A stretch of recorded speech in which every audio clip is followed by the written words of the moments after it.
उनके स्टमक में एक ऐसा 20 ml का ब्राउन कलर का एक ऐसा पदार्थ पाया गया जो अचिन्हित है, जो अनआइडेंटिफाइड है, और उनके जो स्टमक की मेम्ब्रेन है वो बिल्कुल चोक्ड पाई गई। ने यह भी नहीं बताया कि उनकी कलाई में भी चोट के निशान है, उसको भी जो है कई बयानों में नहीं बताया गया। कि अगर आकांक्षा दुबे वहां गई थी पार्टी में, जिसका अभी बयान भी आ रहा था कि 11,000 का बिल पेमेंट किया गया था, तो पोस्टमार्टम रिपोर्ट में आकांक्षा दुबे के पेट में अनाज का कोई भी चिन्ह नहीं पाया गया। मतलब उसने कोई, ये भी पोस्टमार्टम रिपोर्ट में लिखा हुआ है, आकांक्षा दुबे के पोस्टमार्टम में और ब्रीथ में कहीं पर भी अल्कोहल नहीं पाया गया। उनके पोस्टमार्टम रिपोर्ट में बिल्कुल साफ लिखा हुआ है। भोजपुरी सिनेमा की स्टार आकांक्षा दुबे की मौत की गुत्थी दिन ब दिन उलझती जा रही है।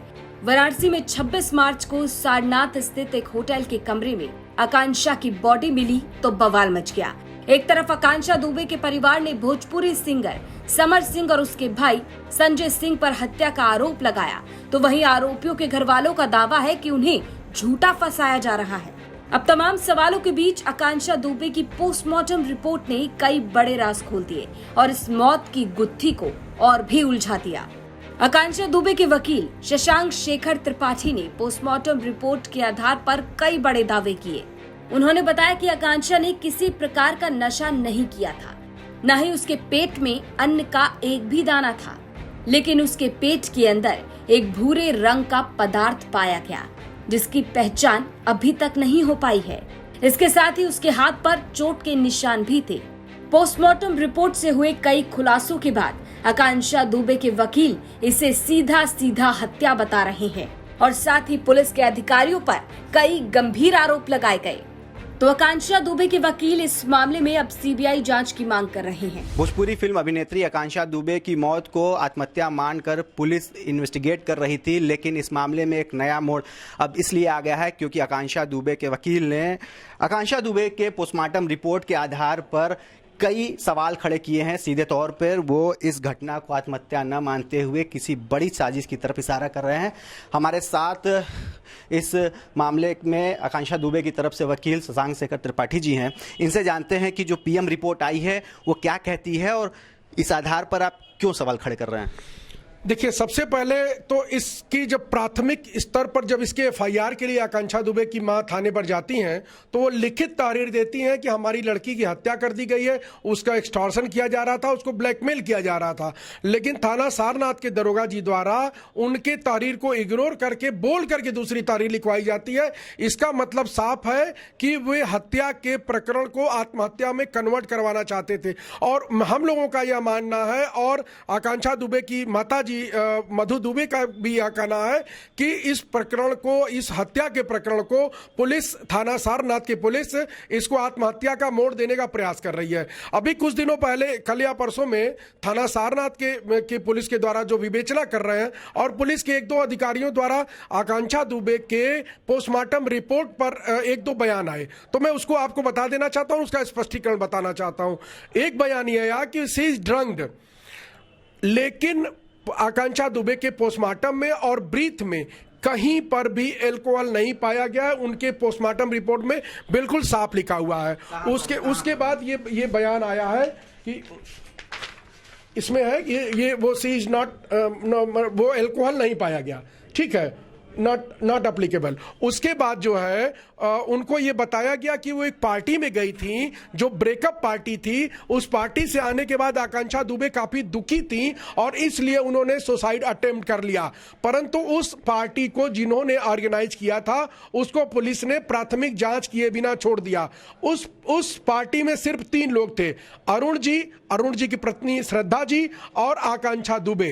तो यह जो विषय है वह यह है कि अगर आकांक्षा दुबे वहां गई थी पार्टी में, जिसका अभी बयान भी आ रहा था कि 11,000 का बिल पेमेंट किया गया था, तो पोस्टमार्टम रिपोर्ट में आकांक्षा दुबे के पेट में अनाज का कोई भी चिन्ह नहीं पाया गया। मतलब उसने कोई, ये भी पोस्टमार्टम रिपोर्ट में लिखा हुआ है, ये देखिए, ये इसमें यहाँ पर लिखा हुआ है उनके उसमें, चूंकि ये पठनी है आप लोग पढ़ नहीं पाएंगे, तो इसमें लिखा हुआ है कि उनके द्वारा उनके पेट में कोई भी ऐसा पदार्थ नहीं पाया गया जिससे ये माना जाए कि उन्होंने 4 घंटे 5 घंटे 6 घंटे पहले वो किया। उनका जो हार्ट था वो बिल्कुल अनपम्प्ड था, मतलब हार्ट में पूरा ब्लड भरा हुआ था। दूसरी बात, उनके स्टमक में एक ऐसा 20 ml का ब्राउन कलर का एक ऐसा पदार्थ पाया गया जो अचिन्हित है, जो अनआइडेंटिफाइड है, और उनके जो स्टमक की मेम्ब्रेन है वो बिल्कुल चोक्ड पाई गई। तो स्टमक की मेम्ब्रेन अगर चोक्ड होगी तो कोई हैजार्डियस पदार्थ उनके स्टमक के अंदर गया है, लेकिन भोजन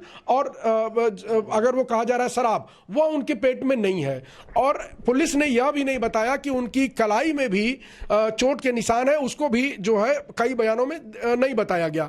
तो हम लोगों का कहना यह है कि उनके पेट में जो ब्राउन कलर का मटेरियल है वह उनके में कब इंजर्ड हुआ, कब उनके पेट में गया, अगर इस बात की जांच जो लोग पार्टी ऑर्गेनाइजर थे, जो उनको छोड़ने गए थे और उनको छोड़ करके वो 17 मिनट बाद बाहर निकले, और उसके बाद होटल की अगर वो रिकॉर्डिंग वगैरह हम लोगों को तो वैसे दिखा नहीं रहे हैं, पता नहीं कौन सी जांच कर रहे हैं कि न तो वादिनी को दिखा रहे हैं, न वादिनी के अधिवक्ताओं को दिखा रहे हैं, और गोपनीय जांच कर रहे हैं। तो इस मामले में हम लोगों का कहना है कि जो मेडिकल रिपोर्ट है उसके आधार पर यह एक बड़ी शंका उत्पन्न हो रही है। और जिस तरह से उनकी लाश गया था और वो 8 फुट 9 फुट ऊंचाई होती है बेड के बाद, तो हम लोगों का ऐसा कहना है या हम लोगों को ऐसा समझ में आ रहा है कि उनको पहले उनकी हत्या हुई, उसके बाद उनको पंखे में बांध के का प्रयास हुआ। जब वह व्यक्ति उसमें सफल नहीं हुआ तो वो उसको ढरका करके, ऐसे आप देखेंगे बैठी हुई अवस्था में उनकी फोटो दिखाई दे रही है। तो निश्चित तौर पर इस मामले की में गंभीर है। थाना सारनाथ की पुलिस इसमें अभियुक्तों को बचाने का प्रयास कर रही है, ऐसा वादिनी को भी कहना, और हमारे एक्सपर्ट्स हम सब लोगों का यह कहना है कि उसको बचाने का प्रयास कर रही है। वकील साहब की इसमें जिस तरह की रिपोर्ट है, चाहे खान पान से संबंधित या मदिरा से संबंधित, ये सारी चीजें बिसरा में आती हैं। पोस्टमार्टम में कोई बहुत ठोस इसका प्रमाण नहीं नजर आता है। तो अभी आपको नहीं लगता है कि ये जल्दीबाजी है आरोप लगाने में? बिसरा रिपोर्ट अगर गई है तो उसका इंतजार होना चाहिए। बिसरा रिपोर्ट का जरूर इंतजार होना चाहिए, उसमें उस पदार्थ के बारे में आएगा। लेकिन अगर पुलिस के लोग इस बात का बयान दे रहे हैं कि वह ड्रंक थी, तो उनको पोस्टमार्टम रिपोर्ट के आधार पर यह बताना चाहिए कि ड्रंक थी, तो पोस्टमार्टम रिपोर्ट में क्यों नहीं आई? रिपोर्ट में तो ड्रंक की बात नहीं आती है। नहीं आती है। उनको भी इस बात का इंतजार करना चाहिए था। एक ऐसी लड़की जो अपनी ऊर्जा, अपनी कला और अपने ऊंचे सपनों के बल पर मुंबई जाती है, वहां पर एक ऐसा सिस्टम बैठा हुआ है जो पीने की बात पुलिस ने कहीं नहीं कही कि वो शराब पी हुई। कहीं आया है, हम लोगों ने भी कहीं सुना है, वो ये बताया कि सी इज ड्रंक्ड। तो अगर इस तरह की बात है, और भी जगहों पर आ रहा है कि सी इज ड्रंक्ड, तो वो ड्रंक नहीं थी, वो इसमें नहीं है। ये हुआ कि वो पार्टी में गई थी, वहां पर कौन सी ऐसी पार्टी हुई जिसका 11,000 रुपया बिल दिया गया, लेकिन उनके पेट में अनाज का एक दाना नहीं है। तो पुलिस को भी इस विषय पर अपना प्रेस को रिलीज जारी करने से पहले बिसरा रिपोर्ट का इंतजार करना चाहिए था, क्योंकि यह समाज से जुड़ा हुआ मामला है। समाज की लाखों करोड़ों बहनों और बेटियों की अस्मिता का प्रश्न है, इसीलिए मैंने यह प्रश्न उठाया। इस मामले से जुड़े एक अन्य वकील भी हमारे साथ मौजूद है। किस तरह की मांग कर रहे हैं? जो चीजें अभी पोस्टमार्टम रिपोर्ट में निकलकर सामने आई हैं, वो उसकी वजह से क्या मांग कर रहे हैं? किस तरह की जांच होनी चाहिए? क्योंकि ये स्थानीय पुलिस, सारनाथ की पुलिस जो इसकी विवेचना कर रही है, ये पूरा इलीगल ढंग से अभियुक्तों को बचाने का प्रयास कर रही है। और हमको जहां तक हमने डायग्नोसिस किया है, ये पूरा मामला उत्कोच का है। एकदम हत्या के मामले को आत्महत्या में कन्वर्ट कर रहे हैं। तो हमको पुलिस की, सारनाथ की पुलिस से कतई भरोसा नहीं रह गया। हम शासन से, प्रशासन से ये मांग करते हैं कि इसकी जांच सीबीआई से अविलंब ट्रांसफर करके निष्पक्ष जांच कराई जाए। तो ये थे हमारे साथ वो वकील जो आकांक्षा दुबे की तरफ से इस मामले में केस लड़ रहे हैं, और जहां पुलिस इस पूरे मामले को आत्महत्या बताकर जांच कर रही है, तो वहीं अभी इनके हाथ लगी पोस्टमार्टम रिपोर्ट के आधार पर इनका साफ साफ कहना है कि मामला आत्महत्या नहीं बल्कि हत्या का है। वहीं फरार चल रहे आरोपी भोजपुरी सिंगर समर सिंह की गिरफ्तारी के लिए उसके खिलाफ लुकआउट नोटिस जारी कर दिया गया है। वहीं दूसरी तरफ पुलिस जांच पड़ताल में जुट गई है। अब देखना होगा कि इस मामले में आगे क्या कुछ कार्रवाई की जाती है। वाराणसी से रोशन जायसवाल की रिपोर्ट, यूपी तक।